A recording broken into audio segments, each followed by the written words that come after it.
Hello everybody, welcome to another review. Today I'm going to be reviewing the brand new album by Machine Head. This is UNATØNED, so I've been looking forward to this new entry in the discography, thinking, oh, we're going to be getting a sequel album, something that keeps a very similar artwork style, very similar formatting with the capitalization and the accents in the O's, which is pretty interesting to see, but what they've gone for here, it's quite a different result than what we had with Of Kingdom and Crown. Now, Machine Head have had some very controversial releases in the past. Burning Red, this was one of the most disliked albums in their discography for going away from their usual heavy metal sound to incorporate more new metal and groove metal elements into the mix, which, in my opinion, I think they handled it quite well, but for the average listener, they probably don't like it because it's not heavy metal and it's new metal, and matter of fact some of the songs do even have kind of this early Limp Bizkit feel to them, but I guess that's the point, as they wanted to incorporate these elements to give them a little bit more diversification in their sound. And then they released Supercharger, which is one of the most disliked albums to follow on in their discography. It's one of the most disliked albums in general for Machine Head, but they've managed to pretty much claw their way back up with some great releases like Unto the Locust and The Blackenings, being some pretty good records that I honestly quite enjoy.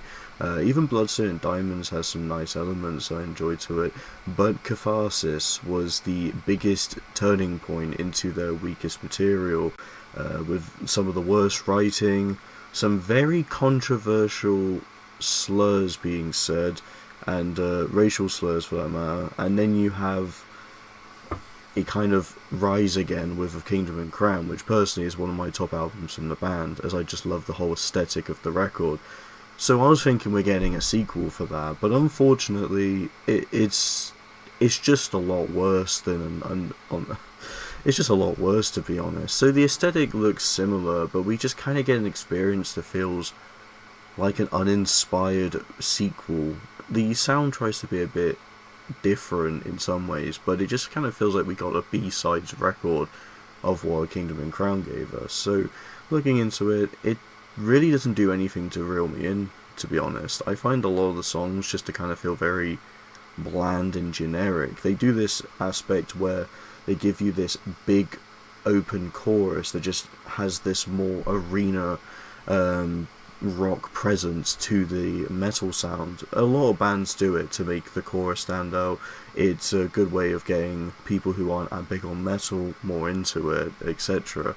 But I thought, well, I've kind of talked about the summary of it, I'll just quickly dabble through the songs anyway. Landscape of Thorns is the 30-second interlude that I just don't know why it exists. We had Slaughter the Martyr, a 10-minute badass song from Of Kingdom and Crown to open with. Why do we just get a boring interlude that doesn't do anything?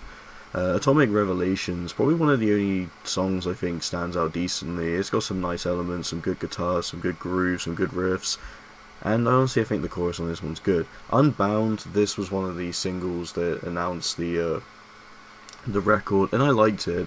It surely wasn't the strongest song they put out, and I think even if it was on Of Kingdom and Crown, it probably would be one of the weaker tracks, but I still enjoyed it. I think it's catchy, I think it's got some great ideas, and it definitely feels like Machine Head in the modern era, so I'm not complaining. But following that is Outsider, which is just not very good. This was one of the choices to give a music video for when the album came out. I don't know if it was released as a last minute single, or if it was just, given the music video treatment or whatever, but Outsider was generally boring, and it definitely had one of the biggest problems a lot of the songs on this record have, and I'll go into it as we get to more of them.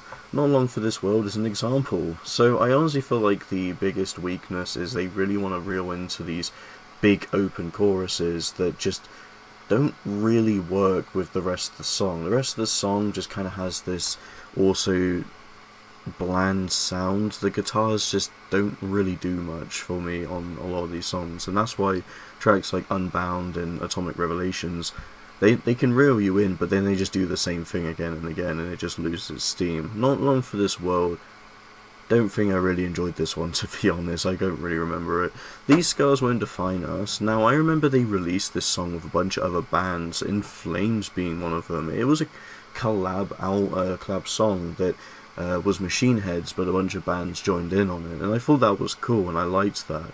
And while this version's fine, it really worked better when it was numerous bands. I feel like it just felt like one of his songs that utilised the best of everything, and then here we just kind of get a bare-bone dry version of it, which, again, isn't too bad. I think the song was just a better written song in general, but it just pales in comparison to still Machine Head's greatness. It does make us more of this kind of interlude track, kind of reminds me of something Deftones would do with Pink Cell Phone. There's kind of this weird little electronic sound with some like sort of recording audio log stuff. Definitely reminds me of Pink Cell Phone. Don't know why. BØNESCRAPER, I did not enjoy this single. I think it just sounded very basic. The chorus is one of those very bland ones, and it just feels like a worse version of My Hands Are Empty, and I think My Hands Are Empty just managed to do the woe sort of aesthetic a lot better than this. BØNESCRAPER just done it in such a cheesy, bland way that I just can't get into it. I think this song is just very, very much one of the indications of how they just go for a less inspired, more basic, generic metal sound, and I can't really dig it. Addicted to Pain, this one was one that did stand out to me. I think it was just nice, just a nice, simple metal song from the album. Bleeding Me Dry had just, in my opinion, a pretty weak refrain, and the guitars just, again, doing the very basic. It just felt really, really uninspired. Shards of Shattered Dreams was probably the last bit of greatness we had. Not a crazy good song, but definitely leagues better than what a lot of this album gives you. And SCØRN, we have a piano ballad song that slowly goes into a hard rock ending. I'm not really a fan of this album, to be honest, and it's such a disappointment too, because I was genuinely looking forward to it. These Girls Won't Define Us I enjoyed, Unbound I enjoyed. That's good for the first two singles. And then BØNESCRAPER was just not it. It was generally one of the worst songs they released in ages. And then the rest of the record just downright feels very bland. There's really not much going into it. It just feels like they tried to do with Kingdom and Crown too, but it just felt like the effort really wasn't there, or at least it just felt like an album they just wanted to get out, as they already so committed to this concept. I just kind of don't see something refreshing, because of Kingdom and Crown, if they try to do a sequel like this, I think we shouldn't get anything else like that. We should try and get something very original, because we definitely had some good stuff in the past, but it seems like the band has kind of been inconsistent as of lately, having some good records and then also having some downright stinkers. And while UNATØNED is definitely not the worst thing the band's put out, I cannot even for the life of me say that this is one of the best efforts, and the Burning Red is a much better experience than this, as I honestly think the new metal blend is refreshing, and it does still work with Machine Head. This, however, is just so basic on the numbers that I don't really get the appeal. I'm going to have to give this a 2 out of 5. I think it's a really big disappointment, but yep, that's my review on the new Machine Head album. Hope you'll enjoy. Thank you so much for watching,